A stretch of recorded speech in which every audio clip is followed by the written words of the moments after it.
Le 18 novembre 2025, Rheinmetall, le plus grand groupe d'armement d'Allemagne, a publié un rapport qui a envoyé des ondes de choc à travers l'Europe. Son chiffre d'affaires devrait atteindre 50 milliards d'euros d'ici 2030, un quintuplement en seulement 5 ans. Son carnet de commandes a atteint un record de 64 milliards d'euros. L'action a grimpé de 900% en 3 ans. Les médias du monde entier s'interrogent. L'Allemagne est-elle de nouveau sur la voie de devenir une superpuissance militaire? Mais il fut un moment dans l'histoire où les Alliés avaient exactement la même crainte. Et cette fois, il ne s'agissait pas de chars ou de sous-marins. Il s'agissait de quelque chose qui venait du ciel, ou plus précisément, de quelque chose qui abattait avec une efficacité mortelle tout ce qui venait du ciel. À l'été 1943.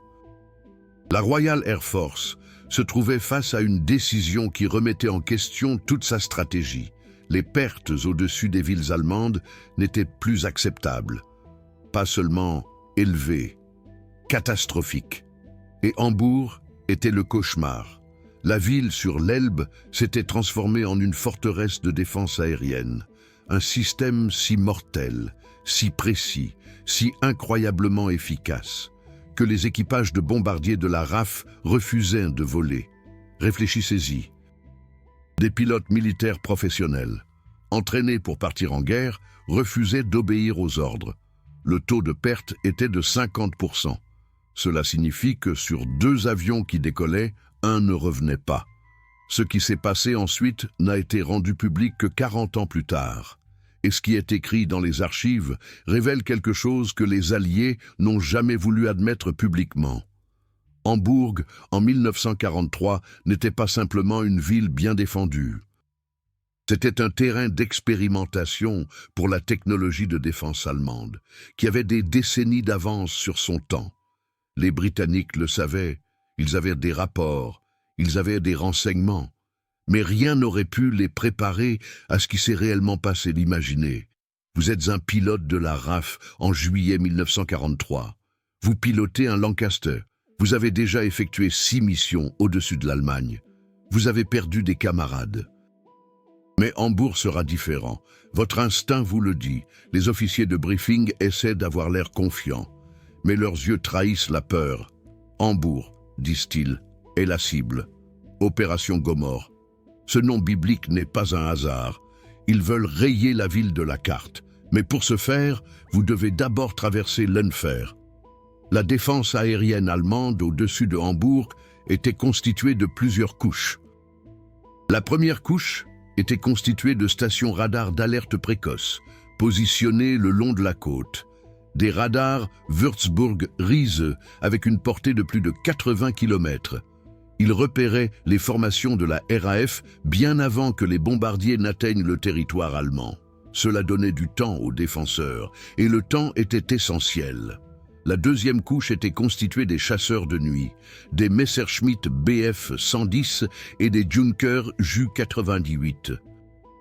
Équipés de radars Liechtenstein, ils pouvaient chasser dans l'obscurité totale. Les bombardiers britanniques n'avaient aucune chance de les voir avant qu'il ne soit trop tard. Schrägmusik. C'est ainsi que les Allemands appelaient leurs canons orientés vers le haut, qui tiraient sous le ventre des bombardiers. Le pilote en dessous ne voyait rien. Seulement, soudain, son avion explosait. Aucun avertissement, aucune échappatoire. Mais la troisième couche était la plus mortelle.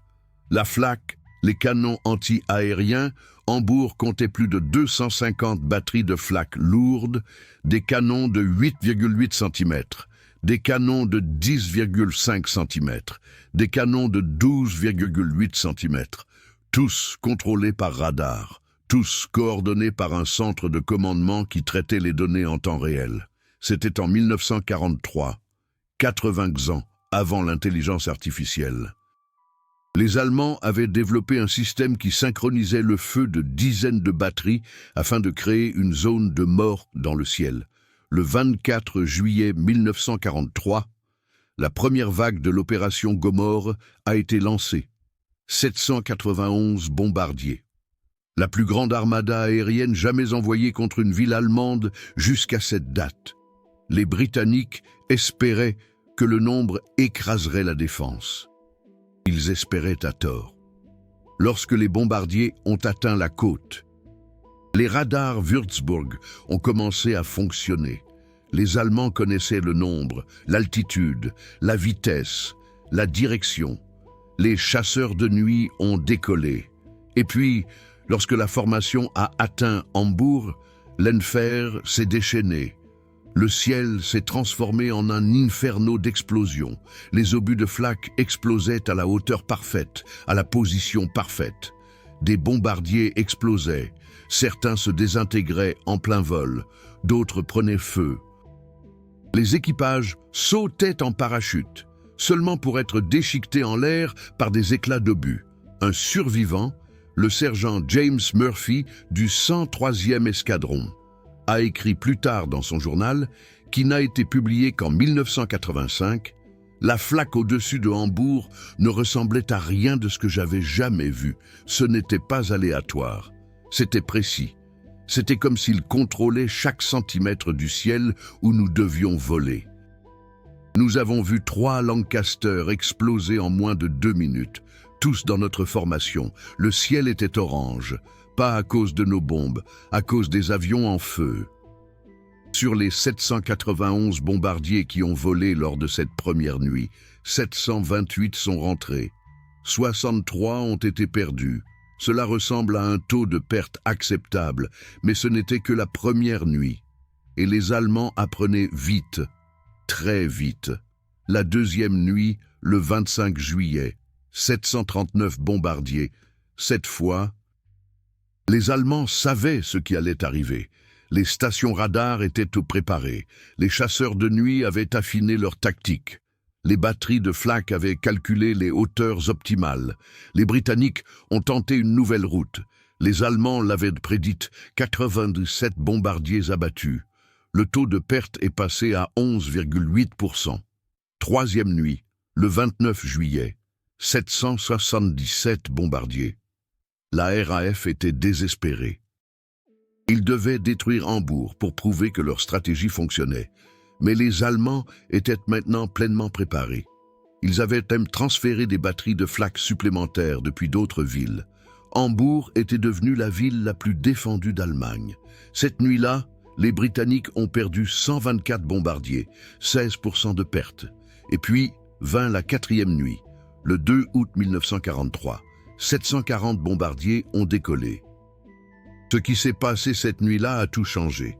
Les défenseurs allemands avaient activé un nouveau système, le système Himmelbett, un système de guidage contrôlé par radar qui dirigeait les chasseurs de nuit directement sur les bombardiers avec une précision auparavant impossible.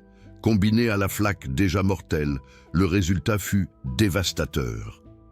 Les pertes cette nuit-là furent si élevées que les chiffres exacts furent immédiatement classifiés. Différentes sources donnent des chiffres différents, mais les journaux de la RAF, qui ont été déclassifiés en 1985, révèlent la vérité. Sur 740 bombardiers, 367 ne sont pas rentrés. Un taux de perte de 49,6%, presque la moitié. En une seule nuit, ce n'était plus une opération militaire, c'était un massacre. Au matin du 3 août 1943, les équipages de bombardiers se sont rassemblés sur plusieurs bases de la RAF en Grande-Bretagne. Ils avaient entendu les nouvelles, ils avaient vu les couchettes vides, ils savaient ce que Hambourg signifiait, et quand les officiers ont annoncé qu'une 5e mission était prévue, les équipages ont refusé de voler. Pas un escadron, pas deux, plusieurs unités entières. Des soldats professionnels qui avaient juré de servir leur pays refusaient d'obéir aux ordres. C'était sans précédent.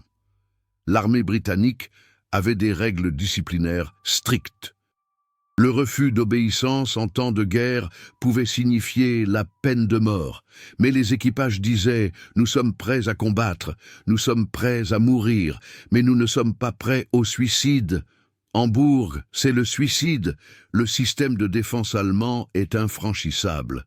Les rapports concernant ce refus ont été immédiatement classifiés secret défense. Le public britannique ne devait pas savoir que ces héros refusaient de combattre. Mais les rapports sont allés directement au plus haut niveau et ils ont atterri sur le bureau de Winston Churchill. Churchill était furieux, pas à cause des lourdes pertes, c'était la guerre. Les pertes étaient attendues, mais à cause du refus, à cause de l'aveu que les Allemands étaient technologiquement supérieurs. Cela ne pouvait pas être toléré, pas pour des raisons morales, pour des raisons stratégiques. Si la Royal Air Force n'était pas prête à bombarder les villes allemandes, alors toute la stratégie de guerre britannique s'effondrait. Le 5 août 1943, Churchill se rendit personnellement à RAF Waddington, l'une des bases où le refus avait eu lieu. Ce qu'il dit aux équipages rassemblés ne fut déclassifié que 40 ans plus tard, et cela montre une facette de Churchill dont on parle rarement. Il ne leur dit pas que leur crainte était infondée. Il ne mentit pas sur les pertes. Au lieu de cela, selon la transcription déclassifiée, il dit « Je sais ce que vous avez vu de Hambourg. Je sais que le système de défense allemand est plus mortel que tout ce que nous avions prédit. Je sais que beaucoup d'entre vous ne reviendront pas vivants si vous volez à nouveau, mais vous volerez. Non pas parce que je l'ordonne, mais parce que si nous ne volons pas, si nous cédons à la supériorité technologique allemande, alors nous perdrons cette guerre, pas militairement. Psychologiquement, le moment où nous arrêtons de nous battre parce que leurs armes sont meilleures est le moment où Hitler a gagné. Ce n'était pas un discours inspirant, c'était un calcul froid. Churchill admit essentiellement que les Allemands étaient technologiquement supérieurs, mais il fit valoir que la Grande-Bretagne ne pouvait survivre que par le nombre, par le sacrifice, par la volonté d'accepter des pertes inacceptables. Et il rendit l'alternative au refus de voler très claire. Cour martiale et probablement exécution. Les équipages ont volé. Mais quelque chose avait fondamentalement changé. Le Bomber Command de la RAF réalisa que sa stratégie avait échoué. Hambourg ne pouvait pas être détruite, pas avec des pertes acceptables. Le système de défense aérienne allemand avait gagné. Alors le Bomber Command changea de tactique. Au lieu d'attaques précises sur des cibles militaires, ils effectuèrent des bombardements de zones, des bombes incendiaires sur des zones résidentielles, du phosphore sur des quartiers civils. La logique était brutale. Si nous ne pouvons pas surmonter leur défense, alors nous devons frapper des cibles où la défense est moins concentrée. Cela signifiait des civils, mais même cette tactique eut un effet limité contre Hambourg. La ville fut gravement endommagée, oui, mais jamais complètement détruite. Le réseau de flak continua de fonctionner. Les stations radars restèrent actives. Les chasseurs de nuit continuèrent de chasser. Jusqu'à la fin de la guerre, en mai 1945, Hambourg resta l'une des villes les plus difficiles à attaquer en Allemagne. Après la guerre, les Alliés ont commencé une analyse systématique du système de défense aérienne allemand. Ce qu'ils ont trouvé était terrifiant. Les Allemands avaient développé des technologies que les Alliés n'atteindraient que des années plus tard. Des flaques à guidage radar qui pouvaient viser et tirer automatiquement, des systèmes de commandement et de contrôle intégrés qui coordonnaient les données de dizaines de stations en temps réel, des tactiques de chasse de nuit basées sur des mesures électroniques précises. Un rapport secret de l'armée américaine de 1946, classifié jusqu'en 1985, arriva à une conclusion choquante. Le rapport était intitulé « Défense aérienne allemande, une analyse de supériorité technologique ». À la page 47 du rapport, il est écrit « Le système de flak allemand au-dessus de Hambourg en 1943 atteignit un niveau d'intégration et d'efficacité que les systèmes de défense aérienne américains n'atteindraient que vers la fin des années 1960. En d'autres termes, les Allemands avaient 25 ANS d'avance sur la technologie de l'armée américaine. dans un rapport écrit par l'armée américaine elle-même, mais classifié parce que cet aveu aurait été trop démoralisant pour le public. Et voici la chose que personne n'aime admettre. Le système de défense aérienne de Hambourg n'était pas unique. Les Allemands avaient des systèmes similaires au-dessus de Berlin, au-dessus de Munich, au-dessus de la Ruhr. Chaque grande ville avait des flaques à guidage radar, des centres de commandement intégrés, des chasseurs de nuit coordonnés. L'ensemble de la défense aérienne allemande fonctionnait à un niveau technologique que les Alliés ne pouvaient pas atteindre.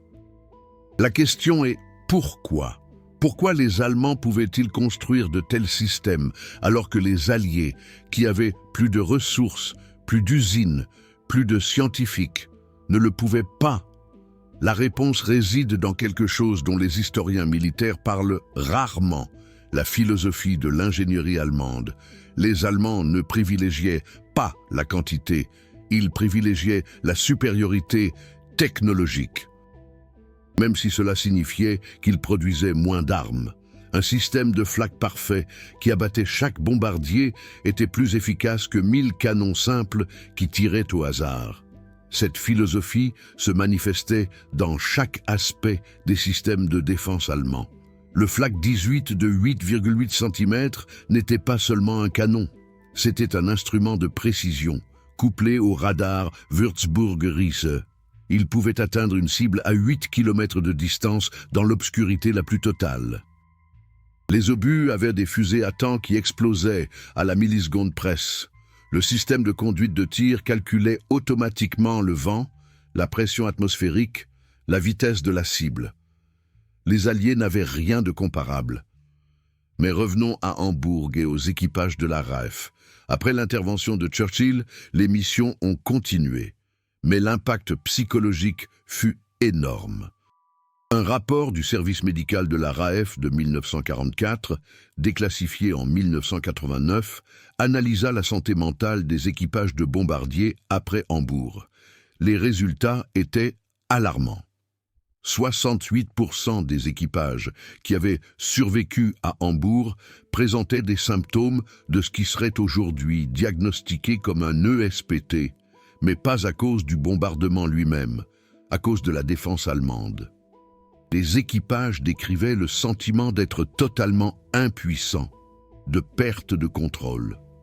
Le savoir que quoi qu'ils fassent, les Allemands pouvaient les voir, pouvaient les traquer, pouvaient les tuer. Un pilote, le squadron leader Thomas Benson, écrivit dans une lettre à sa famille, qui ne fut publiée qu'après sa mort en 2003. « Nous ne sommes pas des soldats, nous sommes des victimes. Les Allemands ont construit un système contre lequel nous n'avons aucune chance. Chaque mission au-dessus de Hambourg est une roulette russe, mais avec plus de chambres chargées que vides. Et puis, il y a quelque chose que les livres d'histoire officielle mentionnent rarement. Les systèmes de défense allemands se sont améliorés pendant la guerre, pas empirés. Même lorsque l'Allemagne reculait en 1944 et 1945, même lorsque les usines étaient bombardées, même lorsque les ressources se raréfiaient, la défense aérienne est devenue plus efficace. Pourquoi? Parce que les Allemands apprenaient. Plus vite que les Alliés. Ils analysaient chaque tactique alliée. Ils adaptaient leur système. Ils innovaient sous la pression. À l'automne 1944, la Royal Air Force avait mis au point une nouvelle tactique, Window. Des bandes métalliques, larguées par les Lancaster pour brouiller les radars Würzburg-Riese. Pendant quelques semaines, ça a fonctionné. Les radars Würzburg-Riese allemands étaient perturbés. Les pertes ont diminué. La Royal Air Force a célébré une percée technologique, mais en 2 mois, les Allemands avaient modifié leurs radars Würzburg-Riese. Nouveaux filtres, nouveaux algorithmes, nouvelles procédures pour distinguer Window des vrais Lancaster. Les pertes ont réaugmenté. La Royal Air Force n'avait pas de réponse. C'est le point que beaucoup ne comprennent pas lorsqu'ils parlent de la technologie militaire allemande pendant la Seconde Guerre mondiale. Il ne s'agissait pas seulement du fait que les Allemands avaient des armes avancées. Il s'agissait du fait qu'ils avaient un système pour innover, s'améliorer, s'adapter continuellement, même dans des conditions catastrophiques, même alors qu'ils perdaient la guerre. La machine technologique continuait de tourner. Un rapport du Pentagone de 1948, entièrement classifié jusqu'en 1985, est parvenu à une conclusion dérangeante. Le rapport analysait pourquoi les bombardements stratégiques alliés sur l'Allemagne n'avaient pas eu l'effet escompté. La conclusion à la page 89. Les systèmes de défense aérienne allemands étaient si efficaces que le bombardement stratégique en tant que concept devait être fondamentalement remis en question, sans supériorité aérienne absolue, que nous n'avons jamais atteinte au-dessus de l'Allemagne. Le bombardement stratégique ne peut pas justifier les coûts. Relisez ça. Le Pentagone disait essentiellement « Nous n'avons jamais atteint la supériorité aérienne au-dessus de l'Allemagne, malgré des milliers de Lancaster, malgré des ressources illimitées. Les systèmes de défense allemands étaient trop bons. » Ce rapport a été gardé secret parce qu'il détruisait un récit fondamental, que les Alliés avaient gagné la guerre grâce à la supériorité technologique et industrielle. La vérité était plus compliquée. Oui, les Alliés ont gagné. Mais pas parce que leur technologie était meilleure, mais parce qu'ils pouvaient se permettre des pertes que l'Allemagne ne pouvait pas se permettre. C'est une victoire très différente, et une dont personne n'aime parler. Laissez-moi vous donner un exemple de l'ampleur de cette différence. Pendant toute la Seconde Guerre mondiale, la Grande-Bretagne a produit environ 7000 Lancaster. L'Allemagne a produit environ 26 000 Flak, de tout calibre. Mais voici la statistique cruciale. La durée de vie moyenne d'un Lancaster au-dessus de l'Allemagne était de 14 missions. Cela signifie qu'après 14 vols, la probabilité statistique que le Lancaster soit abattu était supérieure à 50%. Pour l'équipage, cela signifiait la chance de survivre à une tournée complète de 30 missions était d'environ 25%. 3 membres d'équipage de Lancaster sur 4 seraient tués, capturés ou gravement blessés avant de terminer leur tournée. Ces statistiques étaient assez connues des équipages.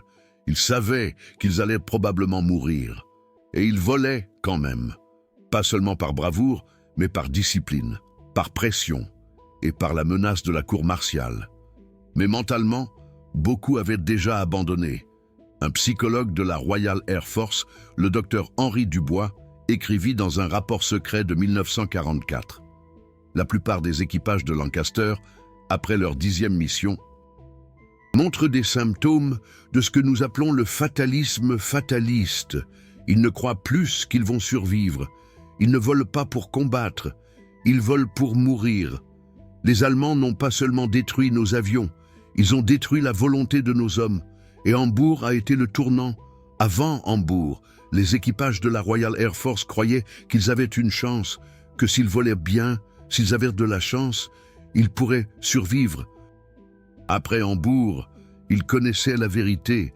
Les systèmes allemands étaient trop bons. Survivre n'était pas une question d'habileté, c'était purement de la chance statistique. Et à un moment donné, la chance s'épuise. Mais c'est là que ça devient vraiment intéressant.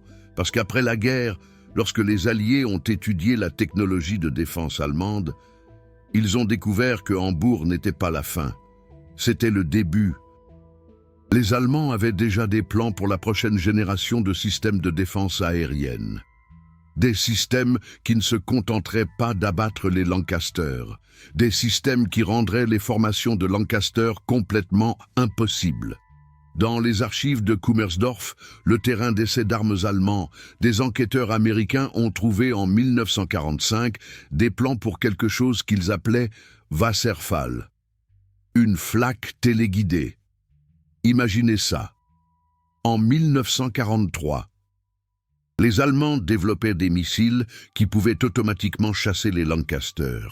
Pas des hommes tirant avec des canons flak, des missiles avec leur propre propulsion, leur propre système de guidage, leur propre acquisition de cibles. La Wasserfall avait une portée de 18 km et une altitude de 20 km. Elle pouvait atteindre les Lancaster à des altitudes que les Flak ne pouvaient pas atteindre.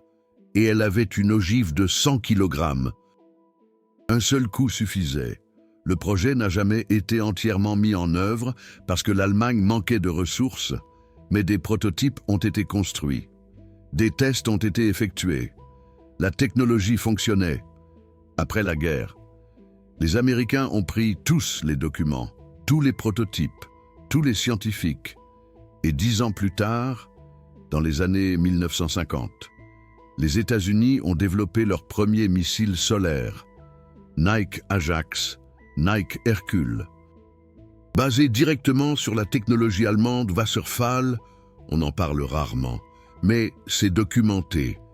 Toute la défense aérienne américaine des années 1950 et 1960 était basée sur des systèmes que les Allemands avaient conçus en 1943. Et maintenant, en 2025, alors que Rheinmetall bat des records, alors que l'Allemagne reconstruit une industrie de défense massive, beaucoup se demandent, l'histoire se répète-t-elle? La supériorité de l'ingénierie allemande dans la technologie de défense est-elle de retour? La réponse est compliquée, mais une chose est sûre, les leçons de Hambourg n'ont jamais été oubliées. Pas par les Allemands et certainement pas par ceux qui les ont combattus. Ce que Churchill ordonna aux équipages de la Royal Air Force en 1943, ce qui figure dans les rapports classifiés, ce que révèlent les études psychologiques, tout converge vers une vérité que personne n'aime avouer. La supériorité technologique ne peut à elle seule gagner une guerre, mais elle peut obliger l'ennemi à payer un prix si élevé que la victoire elle-même prend la forme d'une défaite. Et c'est exactement ce qui s'est produit au-dessus de Hambourg. Les Britanniques ont continué à bombarder. La ville a été détruite, mais le coût a été si exorbitant que cela a fondamentalement changé la stratégie de la Royal Air Force. Le système de défense allemand n'avait pas gagné la guerre, mais il avait modifié la façon dont la guerre était menée. Et c'est peut-être une victoire plus profonde qu'un simple succès militaire. L'histoire devient encore plus passionnante lorsque nous avançons rapidement jusqu'à l'après-guerre. Car ce que les Alliés ont appris sur la technologie de défense aérienne allemande a façonné toute la doctrine de l'OTAN pour les décennies suivantes. Et voici la partie que les historiens militaires hésitent à admettre. Presque tous les systèmes de défense aérienne modernes reposent sur des principes que les Allemands ont développés pendant la Seconde Guerre mondiale. Prenons le système intégré de défense aérienne, le concept selon lequel toutes les composantes, radars, flak, chasseurs, centres de commandement, fonctionnent dans un seul réseau. Ce n'était pas une invention américaine, pas une invention soviétique, c'était une invention allemande, qui était déjà pleinement opérationnelle au-dessus de Hambourg en 1943.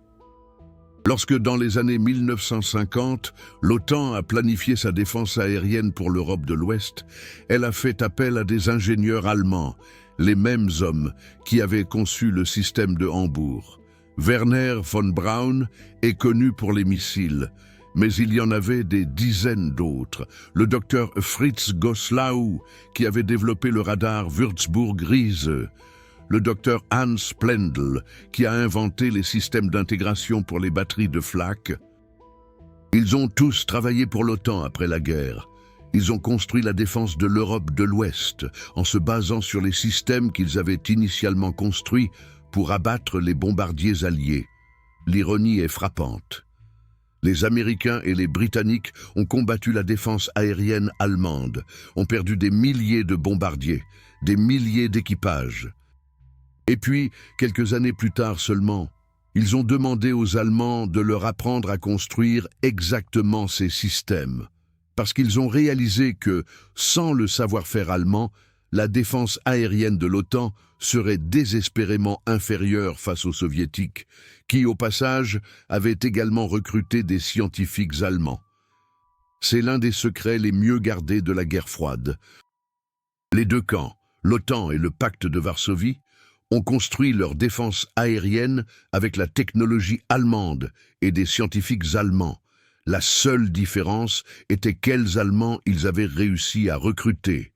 Les Américains ont eu la plupart, les Soviétiques ont eu le reste. Mais les Dukes ont reconnu que la technologie allemande de défense aérienne était sans égal. Un cas particulièrement fascinant est le système SAGE américain, Semi-Automatic Ground Environment. Dans les années 1960, c'était le système de défense aérienne le plus avancé au monde. Intégration radar contrôlée par ordinateur, détection automatique des menaces, guidage coordonné des chasseurs intercepteurs. L'US Air Force l'a présenté comme un triomphe du génie américain, mais un mémo peu connu de 1958, déclassifié seulement en 1988, révèle la vérité. Le mémo était du général Curtis LeMay, au secrétaire à la Défense. LeMay y écrivait « SAGE est fondamentalement basé sur des concepts allemands développés à Hambourg et à Berlin. Sans le recrutement de spécialistes allemands après la fin de la guerre, nous n'aurions pas pu développer ces systèmes en moins de 20 ans. » 20 ans. C'est à quel point les Américains pensaient être en retard sur les Allemands. En 1945, après que les États-Unis aient gagné la guerre, c'est un fossé effrayant. Et cela explique pourquoi l'opération Paperclip, le recrutement de scientifiques allemands, a été si agressive. Il ne s'agissait pas seulement de missiles, il s'agissait de survie. Les Américains savaient que la prochaine guerre serait contre les Soviétiques, et ils savaient que sans la technologie allemande, ils n'auraient aucune chance. Mais revenons à Hambourg et aux équipages de la Royal Air Force, car il y a un autre aspect de cette histoire qui est rarement raconté.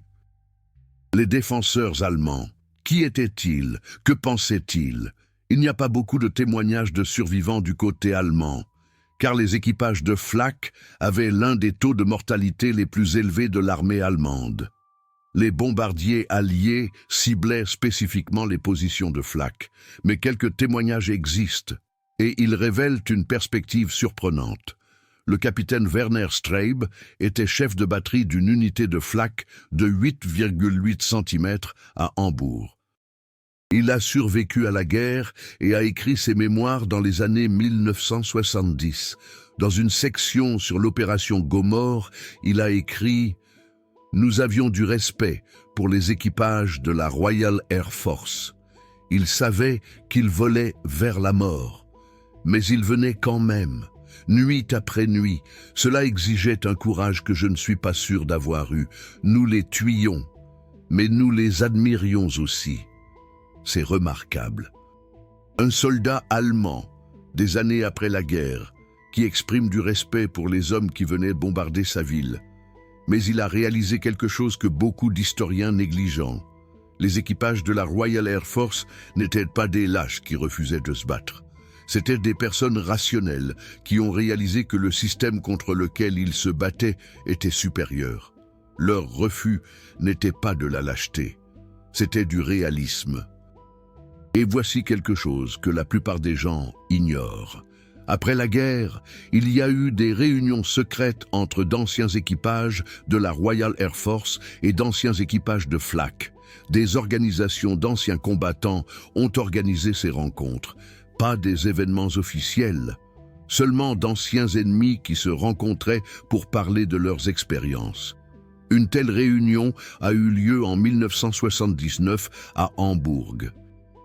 Un ancien pilote de Lancaster, l'Air Commodore Brian Frow, a rencontré Werner Straub. Ils ont parlé des nuits de l'été 1943. Selon un reportage dans une revue britannique d'anciens combattants, Frow a déclaré « Je vous haïssais à l'époque, mais maintenant je comprends. Vous faisiez votre devoir, comme nous. La différence était que vos armes étaient meilleures que les nôtres. » Straub a répondu « Non, nos armes n'étaient pas meilleures.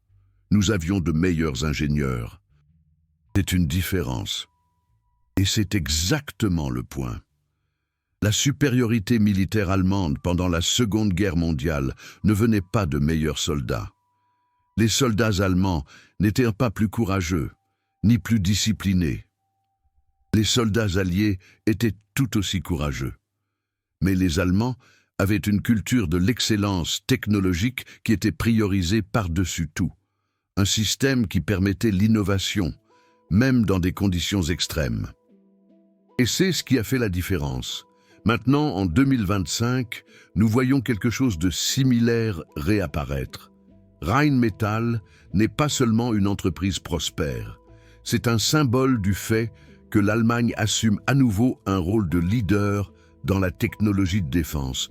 Les chars Léopard 2, le Puma Schützenpanzer, les systèmes de défense aérienne Skyguard, tout est développé en Allemagne. Tout est à la pointe de la technologie. Tout est exporté vers les partenaires de l'OTAN qui ont reconnu que l'ingénierie allemande est toujours à la pointe. Mais voici la question cruciale. L'Allemagne a-t-elle tiré les leçons de l'histoire? La supériorité technologique seule n'a pas suffi en 1945. L'Allemagne a perdu parce qu'elle se battait contre une coalition qui disposait de ressources plus importantes, qui était prête à accepter des coûts plus élevés, qui revendiquait une supériorité morale. Sera-ce différent cette fois-ci? Cette fois, l'Allemagne fait partie de l'OTAN, elle fait partie d'une coalition. La technologie ne sert pas à l'expansion, mais à la défense. Peut-être est-ce là la leçon. L'excellence technologique est puissante, mais seulement si elle est utilisée pour les bonnes causes. Laissez-moi vous raconter une dernière histoire qui montre à quel point le respect pour la technologie de défense aérienne allemande était profond. En 1947, 2 ans après la fin de la guerre, une délégation d'officiers de la Royal Air Force a visité les ruines de Hambourg.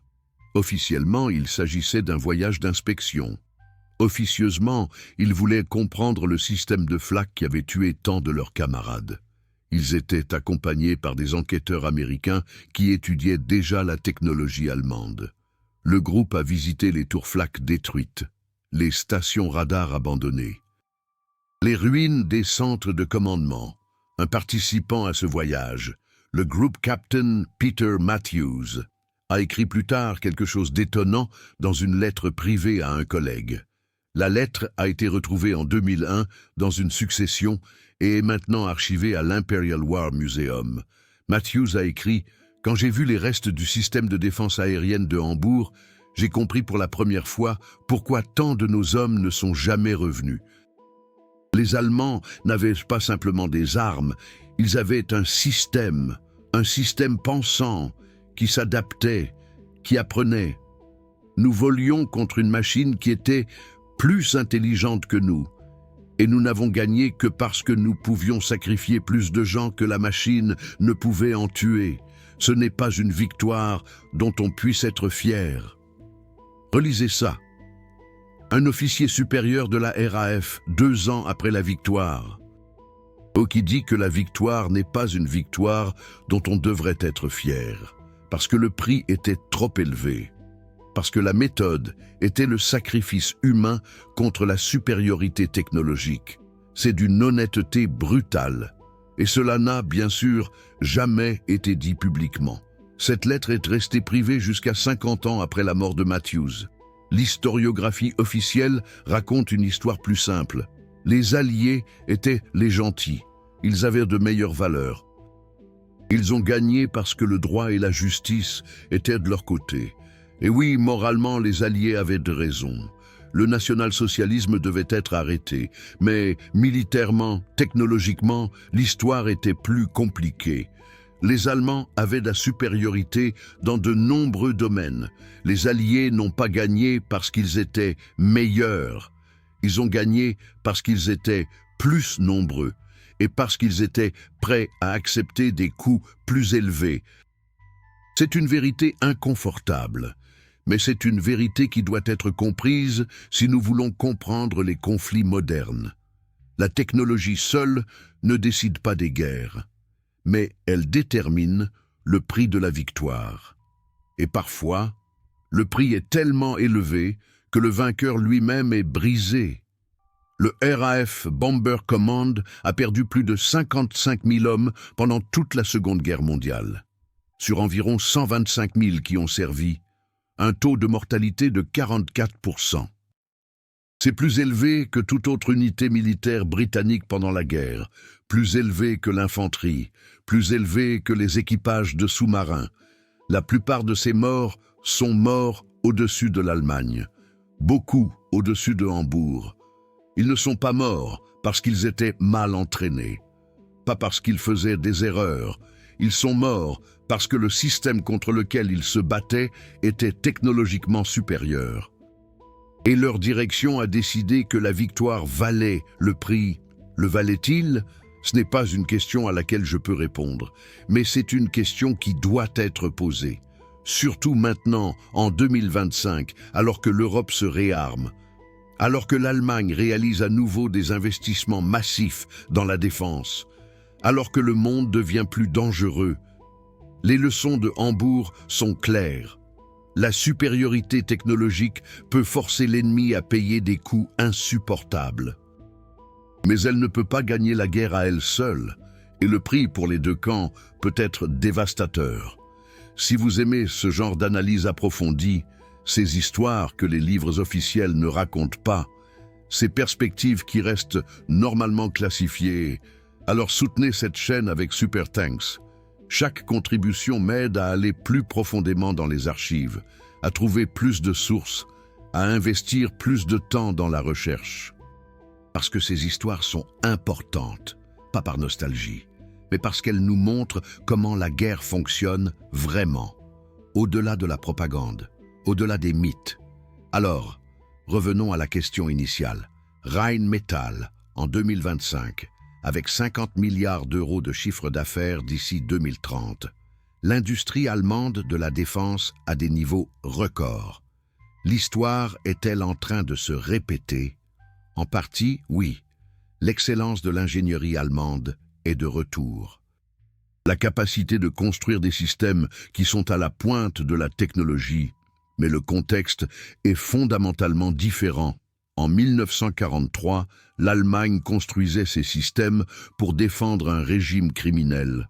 En 2025, l'Allemagne les construit pour défendre la démocratie, pour protéger ses partenaires, pour dissuader l'agression. C'est la différence cruciale. La technologie est neutre. C'est le but qui compte. Les systèmes de flak au-dessus de Hambourg étaient technologiquement brillants, mais ils servaient un objectif maléfique. Les systèmes de défense allemands modernes sont technologiquement brillants, mais ils servent un objectif juste. Et peut-être, est-ce là la leçon la plus importante de toutes? Pas que la supériorité technologique soit sans importance, mais qu'elle n'est précieuse que si elle protège les bonnes valeurs. Les pilotes de la RAF qui ont refusé de survoler Hambourg n'étaient pas des lâches. C'étaient des hommes qui reconnaissaient que le système contre lequel ils se battaient était mortellement efficace. Churchill leur a quand même ordonné de voler, pas par cruauté, mais par la conviction que le but justifiait les coûts. L'histoire a montré qu'il avait raison. Le national-socialisme devait être arrêté, quel que soit le prix. Mais les pilotes individuels, les équipages, qui ont sacrifié leur vie, ils ont payé un prix qui est difficilement imaginable. Aujourd'hui, lorsque nous parlons de Rheinmetall, du réarmement allemand, de la défense de l'OTAN, nous devrions nous souvenir de ces hommes, aussi bien des équipages de la RAF qui ont volé malgré des pertes insupportables, que des équipages de flak allemands qui défendèrent leur patrie. Les deux étaient des soldats dans une guerre qu'ils n'ont pas commencée. Les deux ont fait leur devoir. Les deux ont payé un prix terrible. La technologie a changé. La défense aérienne moderne est encore plus précise, encore plus mortelle que ce qui existait au-dessus de Hambourg en 1943. Mais les questions fondamentales restent les mêmes. Pourquoi sommes-nous prêts à nous battre? Quel prix sommes-nous prêts à payer? Et comment nous assurons-nous que la puissance technologique est utilisée pour la justice et non pour la tyrannie? Ce ne sont pas des questions simples, mais elles sont importantes. Et l'histoire de Hambourg, des pilotes de la Royal Air Force qui refusaient, de Churchill qui les obligeait à voler quand même, du système de défense allemand, qui était technologiquement inégalé. Cette histoire nous donne des perspectives qui sont pertinentes aujourd'hui. Peut-être même plus pertinentes qu'en 1943. Qu'en pensez-vous? La montée en puissance de Rheinmetall en 2025 est-elle une répétition de l'histoire? Ou quelque chose de nouveau? La supériorité technologique en matière de défense, est-ce quelque chose que nous devrions célébrer ou craindre? Écrivez vos réflexions dans les commentaires. Je lis chacun d'entre eux, et souvent. Les discussions dans les commentaires sont tout aussi précieuses que la vidéo elle-même. Une dernière chose, si vous avez regardé jusqu'ici, alors vous savez que cette chaîne est différente. Pas de superficialité, pas de récits simplifiés. Seulement des recherches approfondies, des sources primaires, des documents classifiés qui ont été déclassifiés des décennies plus tard. Cela demande du temps et des ressources. Si vous voulez plus de contenu de ce genre, abonnez-vous à la chaîne, activez la cloche et partagez cette vidéo avec quelqu'un qui apprécie ce genre d'histoire. Car les vraies histoires, les histoires compliquées, les histoires inconfortables, elles disparaissent si personne ne les raconte. Et ce serait une perte, pas seulement pour les passionnés d'histoire, mais pour tous ceux qui veulent comprendre comment le monde fonctionne vraiment. Hambourg, 1943. Des équipages de bombardiers de la RAF qui refusaient, Churchill qui ordonnait de continuer à voler, la défense aérienne allemande en avance sur son temps de plusieurs décennies. Et en 2025, Rheinmetall qui montre que l'excellence de l'ingénierie allemande n'a jamais disparu. L'histoire ne se répète pas. Mais elle rime. Et si nous sommes attentifs, nous pouvons tirer des leçons de ces rimes. Merci d'avoir regardé. À la prochaine vidéo.